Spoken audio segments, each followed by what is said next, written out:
جب اللہ نے آدم علیہ السلام کو پیدا کر لیا اور اس میں اپنی روح پھونک دی تو فرشتوں کو حکم دیا کہ آدم کو سجدہ کریں۔ ابلیس ایک بہت نیک اور بزرگ جن تھا، اس نے کبھی اللہ کی نافرمانی نہیں کی تھی، اسی بنا پر وہ بلند مرتبہ پا کر فرشتوں میں شامل ہو چکا تھا، لیکن فرشتوں کی جنس سے قطعاً نہیں تھا۔ اللہ نے اسے اطاعت اور فرمان برداری کا صلہ دیا تھا، اس کی عزت اور اکرام کرتے ہوئے آسمان میں بسایا تھا۔ لمحہ بھر کے لیے بھی اس نے اللہ کی نافرمانی نہیں کی تھی، اور پھر اللہ نے آدم کو سجدہ کرنے کا حکم دیا، اور اس حکم کے مخاطب فرشتے اور ابلیس تھے۔ صرف فرشتوں کے لیے یہ حکم نہیں تھا بلکہ ابلیس بھی اس حکم میں شامل تھا، کیونکہ اللہ تعالیٰ فرماتے ہیں وَلَقَدْ خَلَقْنَاكُمْ ثُمَّ صَوَّرْنَاكُمْ ثُمَّ قُلْنَا لِلْمَلَائِكَةِ اسْجُدُوا لِآدَمَ فَسَجَدُوا إِلَّا إِبْلِيسَ لَمْ يَكُنْ مِنَ السَّاجِدِينَ قَالَ مَا مَنَعَكَ أَلَّا تَسْجُدَ إِذْ أَمَرْتُكَ اور یقیناً ہم نے تمہیں پیدا کیا، پھر ہم ہی نے تمہاری صورت بنائی، پھر ہم نے فرشتوں سے کہا کہ آدم کو سجدہ کرو، تو سوائے ابلیس کے سبھی نے سجدہ کیا، وہ سجدہ کرنے والوں میں شامل نہ ہوا۔ اللہ تعالیٰ نے فرمایا، تجھے کس چیز نے سجدے سے روک دیا جبکہ میرا حکم تیرے لیے بھی تھا؟ تو اس سے ثابت ہوا اس حکم میں فرشتوں کے ساتھ ابلیس بھی شامل تھا، کیونکہ قرآن میں اذ امرتک کے الفاظ ہیں۔ اس کا مطلب ہے کہ میں نے تجھے حکم دیا تھا، اور پھر ابلیس نے جواب میں یہ نہیں کہا کہ تو نے تو مجھے حکم ہی نہیں دیا تھا، بلکہ اس نے سجدہ نہ کرنے کی وجہ یہ بتائی۔ قال انا خير منه خلقتني من نار وخلقته من طين۔ اس نے کہا، میں سجدہ کیوں کروں، میں اس سے بہتر ہوں، اس لیے کہ تو نے مجھے آگ سے پیدا کیا اور اسے مٹی سے۔ تو پھر کہا، قال فاهبط منها، اللہ نے حکم دیا تو اس سے نیچے اتر جا۔ غرض جب ابلیس نے نافرمانی کی، سرکشی اور تکبر کا مظاہرہ کیا تو اس وقت اللہ تعالیٰ اور اس کے درمیان مکالمہ ہوا۔ اللہ نے اس کی سرکشی دیکھ کر اسے سزا دیتے ہوئے فرمایا، قال فاهبط منها فما يكون لك أن تتكبر فيها فاخرج إنك من الصاغرين قال أنظرني إلى يوم يبعثون قال إنك من المنظرين قال فبما أغويتني لأقعدن لهم صراطك المستقيم ثم لآتينهم من بين أيديهم ومن خلفهم وعن أيمانهم وعن شمائلهم وَلَا تَجِدُ أَكْثَرَهُمْ شَاكِرِينَ۔ اس جنت سے اتر جا، تجھے کوئی حق حاصل نہیں کہ تو اس جنت میں رہ کر تکبر کرے۔ ابلیس نے جواب میں کہا، مجھے قیامت کے دن تک مہلت دے دیجئے، یعنی اتنی لمبی عمر دے دیجئے کہ میں قیامت تک زندہ رہوں، موت نہ آئے۔ اللہ نے فرمایا، تجھے مہلت دے دی گئی، لیکن ایک وقت مقررہ تک۔ اور جب شیطان اس طرف سے مطمئن ہو گیا کہ اسے مہلت مل گئی، تب اس نے کہا، چونکہ تو نے مجھے گمراہ کر دیا ہے، اس وجہ سے میں قسم کھاتا ہوں کہ میں انسانوں کی گمراہی کے لیے تیرے سیدھے راستے پر بیٹھ جاؤں گا، پھر ان کے آگے سے، ان کے پیچھے سے، ان کے دائیں سے، ان کے بائیں سے، ان کے پاس آؤں گا، اور آپ ان میں سے اکثر لوگوں کو شکر گزار نہیں پائیں گے۔ اللہ تعالیٰ نے شیطان کا رد کرتے ہوئے فرمایا، یہاں سے ذلیل و خوار ہو کر نکل جا، ان میں سے جو شخص بھی تیرا حکم مانے گا میں ایسے تمام گمراہوں سے جہنم کو بھر دوں گا۔ جو انسان بھی تیرا پیروکار بنے گا وہ جہنم کا مستحق اور حقدار ٹھہرے گا۔ قرآن مجید میں دوسرے مقامات پر بھی اس گفتگو کو نئے پیرائے میں دہرایا گیا ہے۔ مثلا اللہ نے فرمایا وَلَقَدْ خَلَقْنَا الْإِنسَانَ مِنْ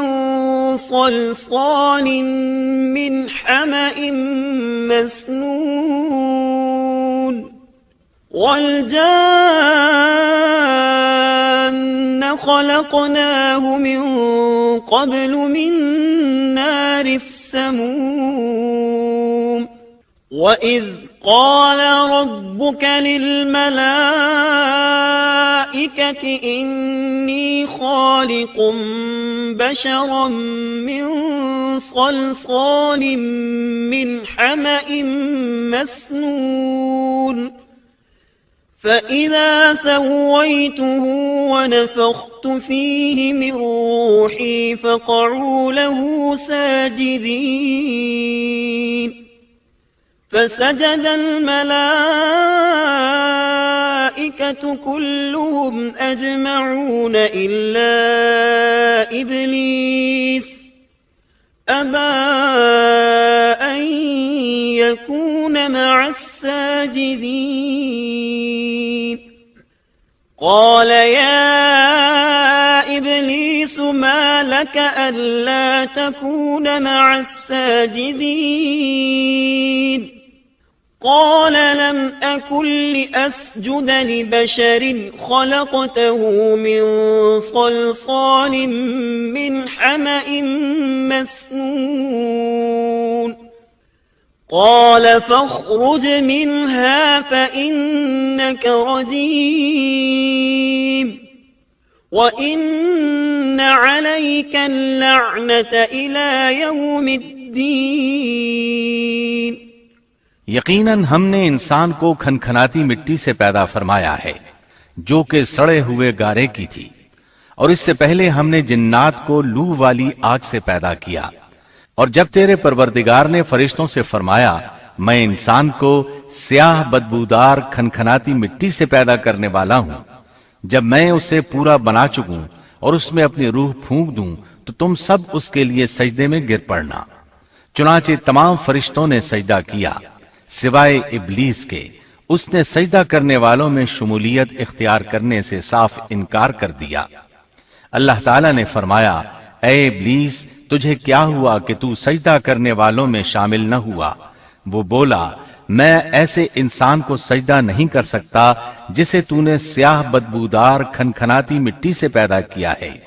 اللہ تعالیٰ نے فرمایا اب تو بہشت سے نکل جا کیونکہ تو مردود ہے اور تجھ پر قیامت کے دن تک میری پھٹکار ہے۔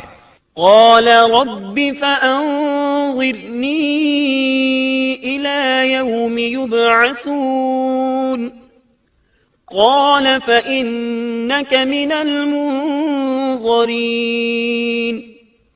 إلى يوم الوقت المعلوم قال رب بما أغويتني لأزينن لهم في الأرض ولأغوينهم أجمعين إلا عبادك منهم المخلصين قال هذا صراط علي مستقيم إن عبادي ليس لك عليهم سلطان إلا من اتبعك من الغاوين وإن جهنم لموعدهم أجمعين کہنے لگا اے میرے رب مجھے اس دن تک مہلت دے دے جس دن کے لوگ دوبارہ زندہ کیے جائیں گے۔ اللہ نے فرمایا اچھا اس مقررہ وقت کے دن تک تجھے مہلت دی گئی۔ کہنے لگا اے میرے رب چونکہ تو نے مجھے گمراہ کیا ہے مجھے بھی قسم ہے کہ میں انسانوں کے لیے زمین میں گناہوں کو خوشنما بناؤں گا اور ان سب کو بہکا دوں گا سوائے ان کے جو تیرے منتخب اور مخلص بندے ہوں گے، وہ میرے بہکاوے میں نہیں آئیں گے۔ اللہ نے فرمایا ہاں یہی مجھ تک پہنچنے کی سیدھی راہ ہے کہ مخلص بن جاؤ، میرے بندوں پر تجھے کوئی غلبہ نہیں ہوگا، البتہ جو گمراہ لوگ تیری پیروی کریں گے یقیناً ان کے وعدے کی جگہ جہنم ہے۔ ایک اور مقام پر اللہ تعالیٰ فرماتے ہیں وَإِذْ قُلْنَا لِلْمَلَائِكَةِ اسْجُدُوا لِآدَمَ فَسَجَدُوا إِلَّا إِبْلِيسَ قَالَ أَأَسْجُدُ لِمَنْ خَلَقْتَ طِينًا قال أرأيتك هذا الذي كرمت علي لئن أخرتني إلى يوم القيامة لأحتنكن ذريته إلا قليلا قال اذهب فمن تبعك منهم فإن جهنم جزاؤكم جزاء موفورا۔ جب ہم نے فرشتوں کو حکم دیا کہ آدم کو سجدہ کرو تو ابلیس کے سوا سب نے سجدہ کیا۔ اس نے کہا کیا میں اسے سجدہ کروں جسے تو نے مٹی سے پیدا کیا ہے؟ اچھا دیکھ لے، اسے تو نے مجھ پر فضیلت دی ہے، اگر مجھے بھی تو نے قیامت تک ڈھیل دی تو میں سوائے چند لوگوں کے اس کی اولاد کو گمراہ کروں گا۔ اس پر اللہ نے فرمایا جا، ان میں سے جو بھی تیرا فرمانبردار ہو جائے گا تو تم سب کی سزا جہنم ہے جو پورا پورا بدلہ ہے۔ واستفزز من استطعت منهم بصوتك وأجلب عليهم بخيلك ورجلك وشاركهم في الأموال والأولاد وعدهم وما يعدهم الشيطان إلا غرورا إن عبادي ليس لك عليهم سلطان وكفى بربك وكيلا۔ ان میں سے تو جسے بھی اپنی آواز کے ساتھ بہکا سکتا ہے بہکا لے، اور ان پر اپنے سوار اور پیادے چڑھا لا، یعنی اپنے گھڑ سوار لشکر اور پیدل لشکر کو چڑھا کر لے آ، اور اپنا ہر داؤ، ہر ترکیب اور ہر اسلحہ استعمال کر لے، اور ان کے مالوں اور اولاد میں بھی شرکت کر لے، اور تو انہیں دل بہلانے والے وعدے دے لے، یعنی ان کے برے اعمال بنا سنوار کر انہیں دکھا اور غلط خواہشات دلا، جنت، دوزخ اور دوبارہ زندہ نہ ہونے کے وعدے دے، اور ان سے شیطان کے جتنے بھی وعدے ہوتے ہیں سب کے سب سراسر فریب ہیں۔ یقیناً میرے سچے بندوں پر تیرا کوئی قابو اور غلبہ نہیں ہوگا، تیرا رب کارسازی کرنے والا کافی ہے۔